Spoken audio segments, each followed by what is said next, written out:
Welcome to the Spent the Rent podcast.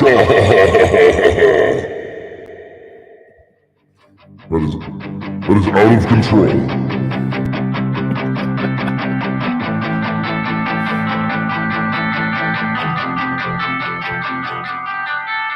Welcome to the Spent the Rent podcast. I am your host, Patty Rose. My guest today is a dear friend of the show, I think for the 7th, 8th time, Patric Miller. Patric, welcome to the show. Thanks for having me again. This is a treat. We call these episodes Two Pats in a Pod. When I started the Spent the Rent podcast, we initially had talked about doing a two-pat show, Two Pats in a Pod, me and you, and it just didn't our schedules didn't align, and I hit the ground running. But I wanted to have you back on because we've covered a lot of Trump stuff. We covered Super Tuesday when Biden and the Dems cheated America out of Bernie. Yeah.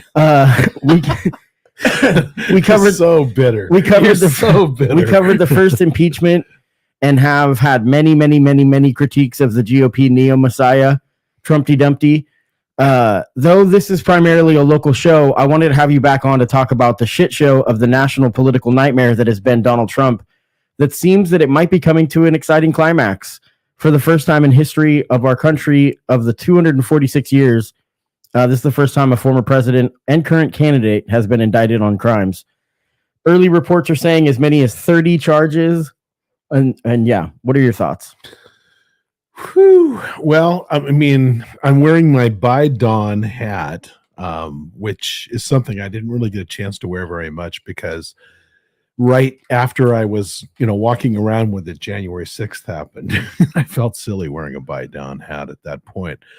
I think, it's all good. Hopefully it triggers some bigger stuff because of all of the things that he has right now that is indictable, all of the things that could really take him down, this is probably the least of. Yeah. And the other part of it is I think it shows just how slowly the wheels of justice work, in that this is from 2016.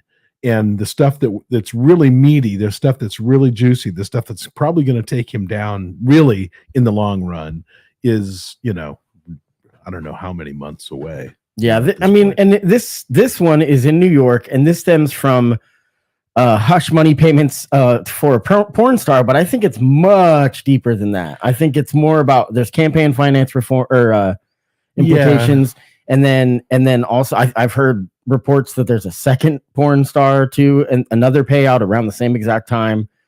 And I don't think that's a new revelation. I think that was already talked about in the past. No, it's just there's a lot, and I don't think people realize this is different. This is different than the impeachments because the congressional stuff, they really don't have that much power. No, what's fascinating to me is that it's deepening the divide immediately, and the GOP is already in apologist mode, 110%. It's pretty interesting. I mean, when you listen to CNN and then listen to Fox, those are the two things, that kind of give you at least an extreme barometer of what's happening on either side. Fox is saying this is the worst day in U.S. history. And it's like, I don't think so. Yeah. I think there's a few worse days. But my gut feeling is this is worth the wait just for the perp walk, whether we see it or not. Yeah. Whether we see any fingerprints or we see a mug shot or any of that stuff. That I'm hearing that there will not be a mug shot portrayed. No, because of there's New York law again. Right. If it's only if it's needed in like violent crimes that they're looking for the suspect. I think everybody knows what Donald Trump looks like. Yeah.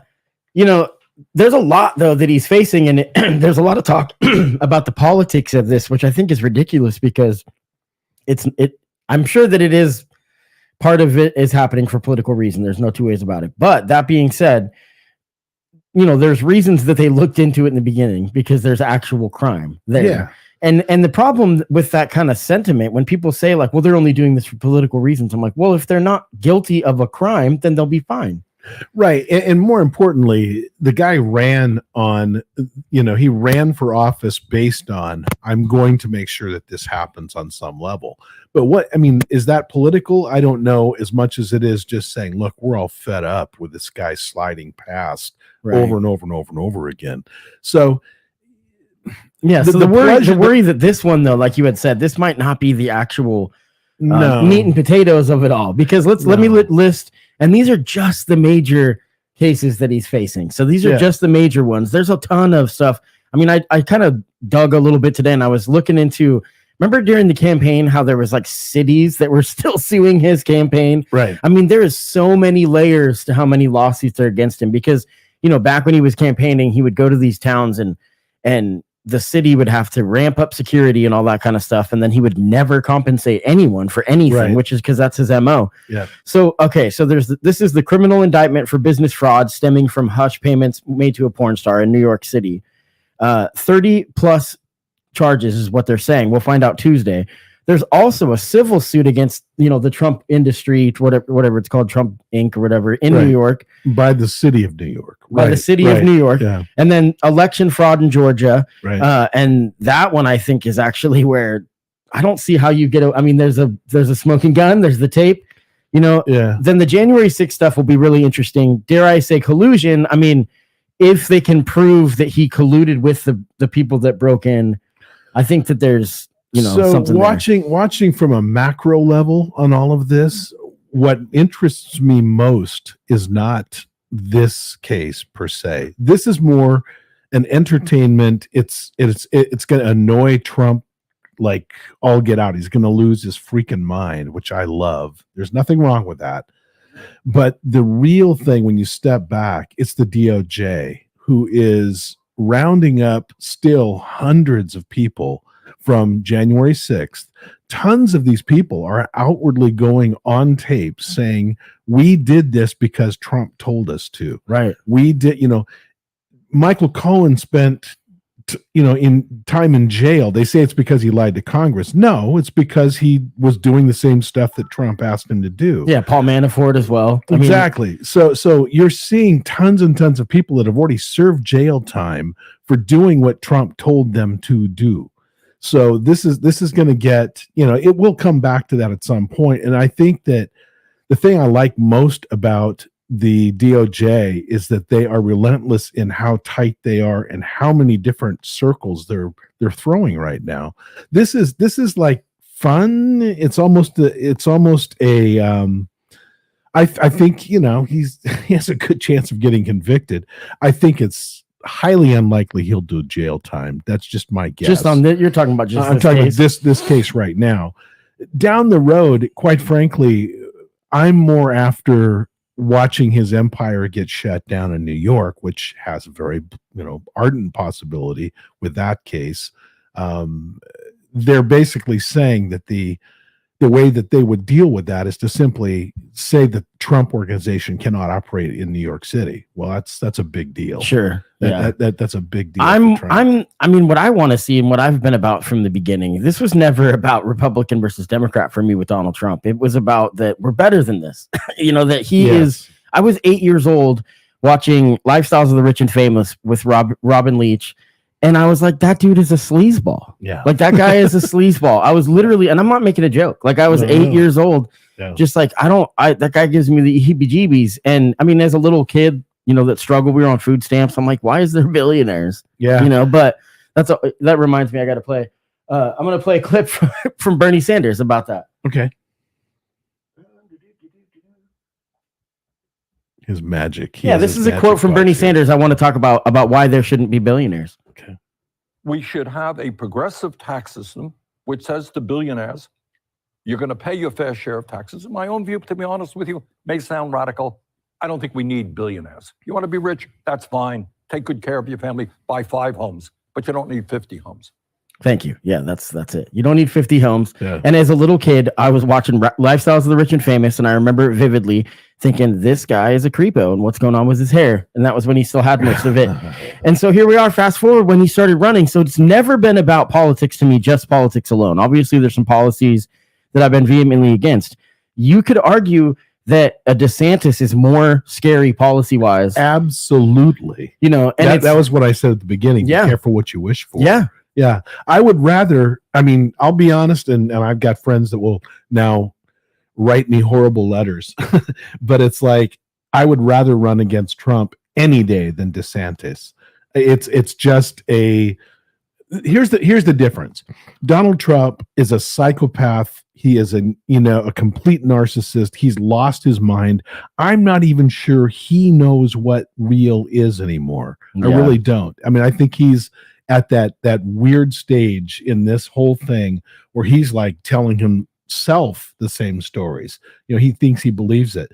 DeSantis sued Disney, for God's sakes. Yeah. You know, DeSantis is hell bent on taking turning Florida into basically a Nazi state, right, is what it's about, right?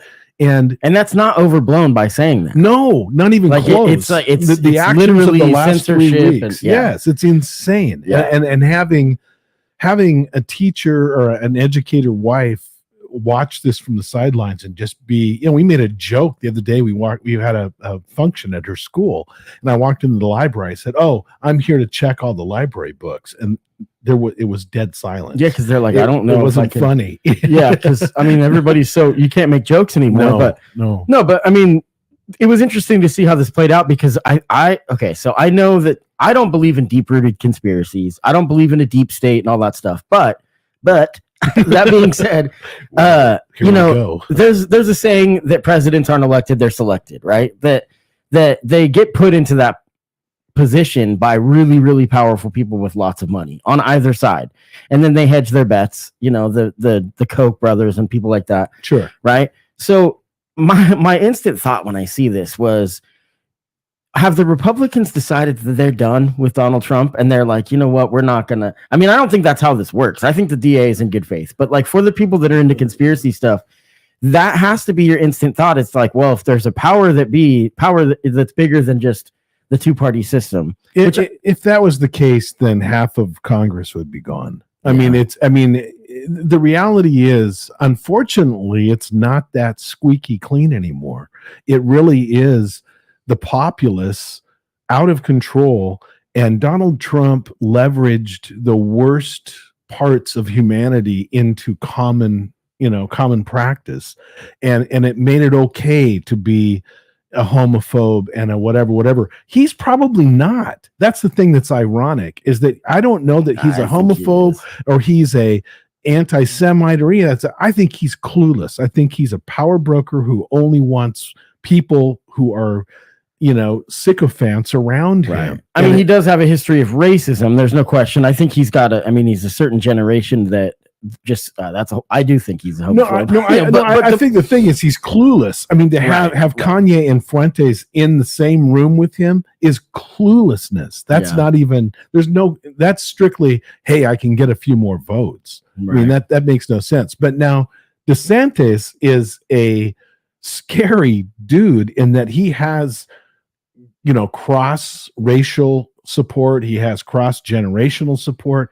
He's touching nerves that are clearly, reminiscent of early Nazism. I mean, it's insane. Yeah. It's not an understatement. It's because school boards are really where you get to the emotion. We're going to be talking on the podcast on the 14th. That weekend, I'm going to have Anthony Reed, who's running for school board in Springfield. And there's some huge races here happening. 4J is upside down right now. You've got a lot of infighting going on in their school board, and it's all over the news. But that is really what gets to people's emotions. And I know that DeSantis he's really good at tapping into that. And also the fact that we see two different news feeds. I mean, it's like that. At least two. Right. That's the thing. I mean, there's the Newsmax and all that. But I had to laugh when I watched DeSantis's reaction to it, that he was like, look, we will give you, if the federal government wants to extradite you to New York, we'll give you protection, which is crazy. Like, that's like his sitting governor literally being like, we will aid and abet a criminal. Well, it's more importantly, he's basically making the same claim as a country. He's like stating that Florida has not just which they don't have the rights. No, they don't. That was the other part. No, but it's just funny because he's hedging his bet politically. Even though the dude Donald Trump a day before that was like, what does he call them? I don't even know. I don't even care. Yeah, it's disgusting. It's sad. But more importantly, I think, where we are in this entire spectrum is that Donald Trump is going to be greatly inconvenienced over the next few months by all of these different things going on.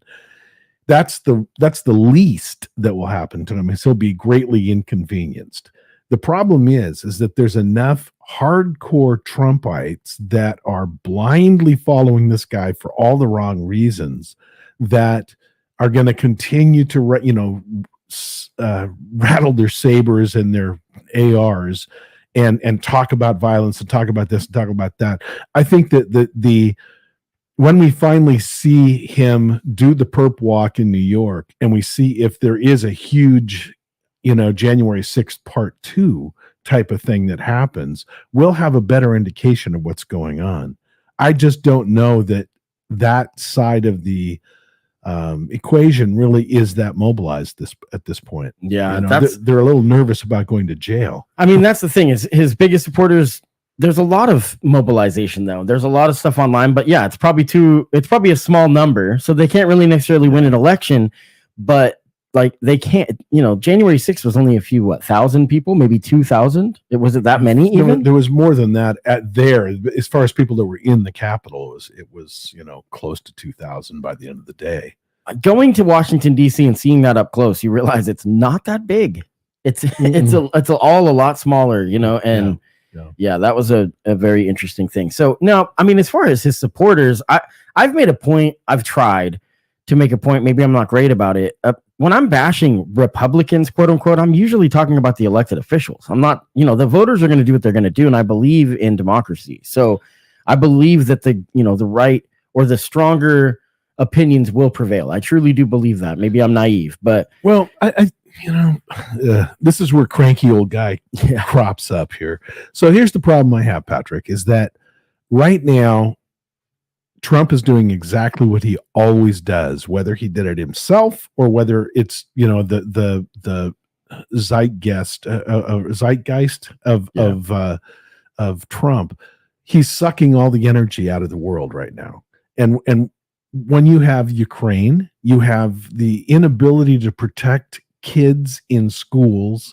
You have whole, segments of people that are being, disenfranchised from the United States that are citizens. When you have global warming, I mean, there's all these different things that are so huge.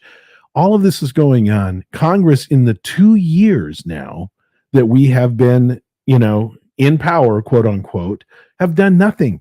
There has been nothing of substance since the election. Yeah. It's all about finger pointing. It's all about trying to get revenge. It's all about proving a point. And frankly, I don't care at this point what happens to Donald Trump. Right. The the fact he's still running. I mean, if he is, it's insane. If he is found guilty of felonies, he will not be able to run. Is that correct?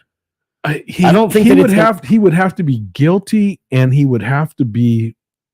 I think there's rules against it. The one thing is like you had talked about at the very beginning of this, that the wheels of government are very slow. The wheels of justice are very slow. Yeah. And I would not be shocked one bit if this is not resolved, just this case alone, let alone the ones that haven't even started yet, before the election. It's possible. I don't see. I mean, if you look at the timeline of how this stuff happened when it became public and when it was charged, the New York thing has the most chance to move ahead, but that's not he's not going to get jailed. He'll get kicked out of New York. Maybe that one, taking the four in order. That one could happen sooner because the wheels are moving quicker on that. The DOJ one has the most teeth, and that is the most dangerously, perilous for his entire campaign or anybody around him at this point, because that's going to reach deep and deep and deep and deep. And he should bail. If that thing actually moves forward, he should just bail and say, I'm not going to run. But he doesn't have any, he has no. I mean, I think that he's relying on the campaign Yeah. raising money on this kind of stuff. This is the thing I think is getting really interesting. If you really want to cut to the chase of what's crazy, is that he continues to raise money really in a fraudulent manner from his Make America Great thing for his legal defense.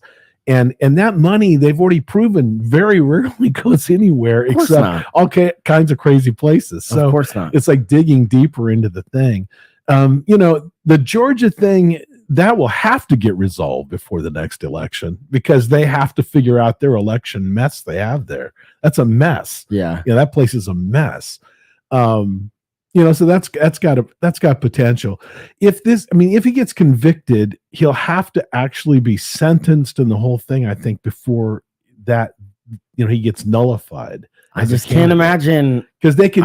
I just can't imagine a conviction and then he gets elected. Well, don't forget, they can appeal and appeal. Yeah, and it's going to take forever. Appeal. Yeah. And that's what his whole strategy has always been, Yeah. is like, just kick the can down the road and make sure that you don't have a day in court. Right. Basically, because as soon as he talks to anybody, he's going to be lying on the stand. The thing that was, I found the most interesting thing yesterday, I tuned in to Fox News, and then I tuned into CNN, because you have to do that. And Fox News was so predictable in the way that they basically are apologists. This is the worst day in history. This is not, he's not going anywhere.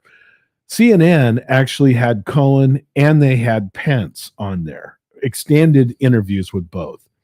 Pence revealed himself to be every bit the crazy nutbag that everybody was afraid he was. However, he does not back up the actions on January 6th. No, because he knows. I was reading between the lines. I watched some of that. Not just that coverage. Pence is selling a book, so he's doing the rounds. Yeah. And he basically, it sounds like he already kind of threw Trump under the bus in so many words in his book. And so, there's been some meetings behind the scenes, and there's going to be more, and he's going to be under oath. And I know that there's going to be a lot more to that. He's trying to fight going to, testify, but I don't think he's going to be able to get out of he might be able to get out of some of the stuff that happened on the day. He's not going to be able to get out of the stuff that happened prior. Well, and I think I think it's like when you're a little kid and you want to do something, or your friends want you to do something like go paintballing or something, and you kind of tell your dad like, hey, can you make sure that this sounds like it's your idea, that I don't want to do this?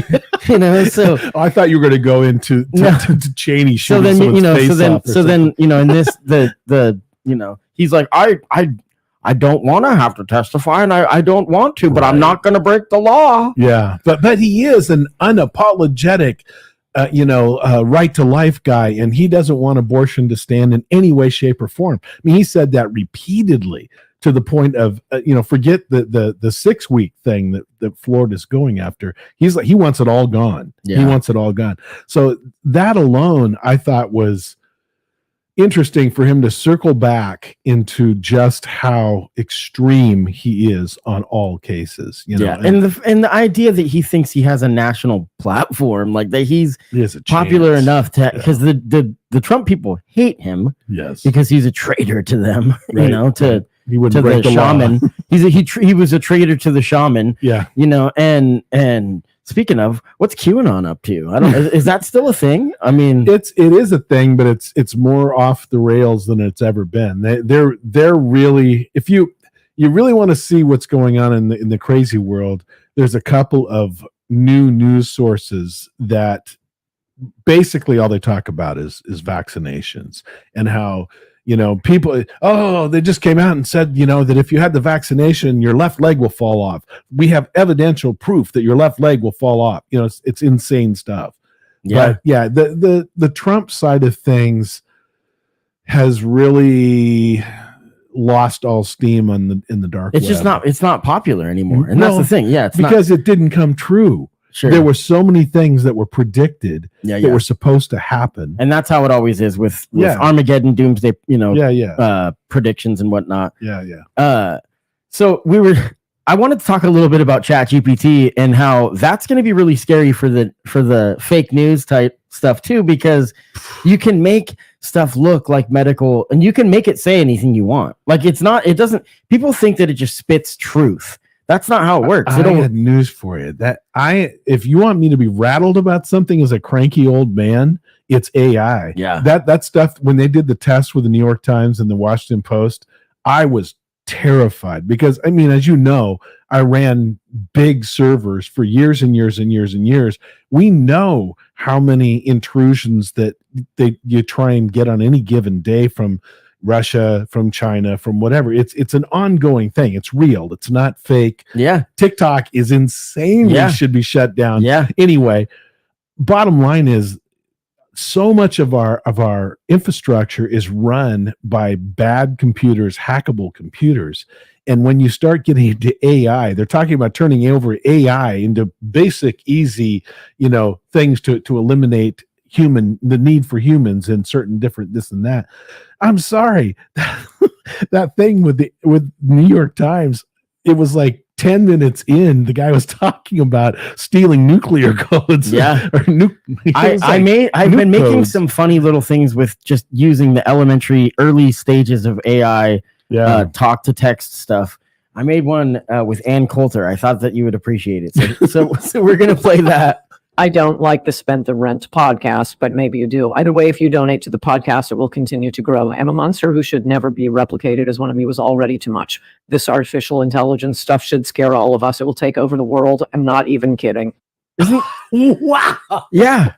That is insanity. I'm leaving now. So this is an app that you can just pick off. It and costs have me anybody $7, and I could make anybody. I think say you get 30 anything. days, and it takes a little bit of fiddling with it, but I mean, you kind of trick the enunciation, like with the way you punctuate stuff, you to add pauses. Yeah. But the way that she elongates words and stuff, they capture it. I mean, there's going to be a point where my podcast, even small stuff, even something as small as mine, that I could probably just have an episode done without actually having to record it. Well, which would certainly probably be write much your better. term paper, which is more important. No, I mean, I've been really open about the facts that I've been using the tools just to kind of get some creative ideas. I've had to take some time off from doing the podcast because I've done 195 episodes now. That's and I was insane. just so burnt that I was just kind of mailing it in. And so I needed some time off and it sucks because there's so much content out there that, you get inundated as a fan and all that kind of stuff. So, well, I think that you're on to the right number of podcasts. You're into the fact that you're staying mostly local, which is really important. I mean, as I've said many, many times before, the last election cycle blew up my brain, and I am now mostly local. I mean, on that note, is there anything? I'm going to throw you on the spot, but is there anything you've been reading a lot about locally that you're really interested in kind of seeing how that plays out? I mean, obviously the homelessness stuff, but beyond that. Well, I think that there's a couple of things that everybody knows about, but I'm not sure they know how deep, the problems really are. We're very fortunate in our Rotary Club to have a couple of high up police folk from the Eugene Police Department in our club. And so we're pretty aware of things like the fentanyl issue, how they're dealing with the homelessness, how they're dealing with the the aftershock of what happens when somebody goes crazy on a bus or those kinds of things. Eugene has done a phenomenal job compared to Portland, compared to many other cities. They're doing a phenomenal job.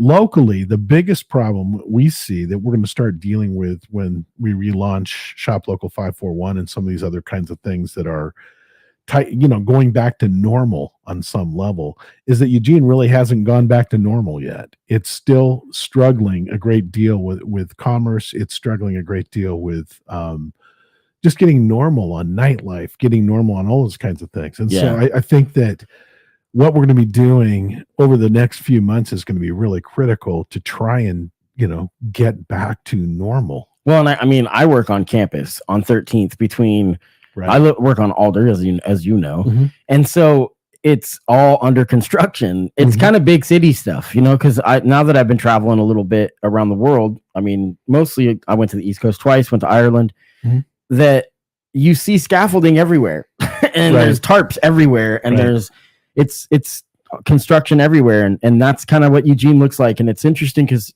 you know, looking forward, I think Eugene's going to explode and grow, and it's growing in a different way that is, I think, sustainable and really kind of rebranding itself. You know, for decades it was the hippie patina. You know, it's that hippie Saturday market vibe, and that still exists, thank goodness, because I think it is, because it's huge. It's the also culture. part of who we are. Yeah, but that has become commercialized. I mean, you know, the now they have Nike that's tie-dye. Exactly. Yeah. Exactly. But more importantly, now we're starting to see the development down on Fifth Street, all the way down the Riverwalk, all these different kinds of things. There's great plans to really revitalize downtown. And it is a good thing. It is, you It's know, a really good the thing. Riverfront, the track and field festival, the World Championships, that I thought the event itself was actually not a success as far as bringing in local people and helping out the local business. But it did get some ideas bouncing around in the heads of Eugene people. And so that part was a good thing that I think that they'd be like, wow, this is really kind of gives us some ideas about some opportunities, about some outdoor open air markets, you know, where we can eat some bats and stuff, you know. And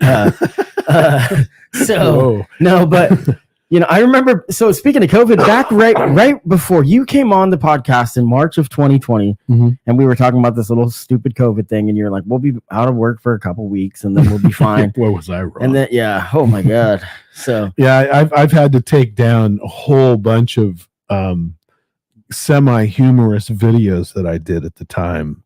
Because I was losing my mind too. Well, yeah, and we were all shut down, and it was like, okay, so I did like the backyard bidet, and I did, you know, a whole bunch of the thing you wear on your head to keep people 6 feet away. I mean, things like that. It was like really funny, kind of, not really. Yeah. And then it became not funny. And then I have family that are all health workers, a ton of health workers in our family who are like, Dad. It's like, oh, okay. All right, then. So you had mentioned briefly the issue of fentanyl, and that's a huge problem in our area. So I recently worked on a song that, unfortunately, the video watchers aren't going to be able to hear. So you're going to have to go to Spotify on Tuesday to listen to the song. It's called "Feel of My Skin." This is a song that I recorded with my buddy Roger, and then Gradient, the local MC from Eugene, Thomas Hirda. He did a verse on it, and it's already on my website. So if you go to my website, strpod.com/feel of my skin, you can download it now. You can give a quick donation and you can download it, or you can listen to the whole song for free. And I'll play that at the end of this episode for the audio listeners. But for the video listeners, I'm a little bit hesitant just because of copyright stuff. Even though it's your own music, you'll get flagged on. This podcast goes to a lot of different places. It goes to Twitch, Twitter, YouTube, and then Facebook. And for the YouTube people, or if you're wanting to watch on YouTube and you can't find the newer videos, one thing I realized, a lot of the time with my videos, we're broadcasting these live, so they fall under the live category on the page. When you go to my YouTube channel, there's going to be videos, and then there's going to be a tab called live. And so you got to click on the live one for all of my last year's worth of episodes. Wasn't it easy when there was only just 3 channels? Yeah. It's like God. Yeah. I mean, I've almost tried to give up, even though, you know, I'm Mr. Tech. Cutting the cord has made television way worse. Oh yeah, absolutely. Way worse. That's a whole different thing. Absolutely. Hey, Patric Miller, thank you so much. It's always a treat to chat with you. My pleasure, as always.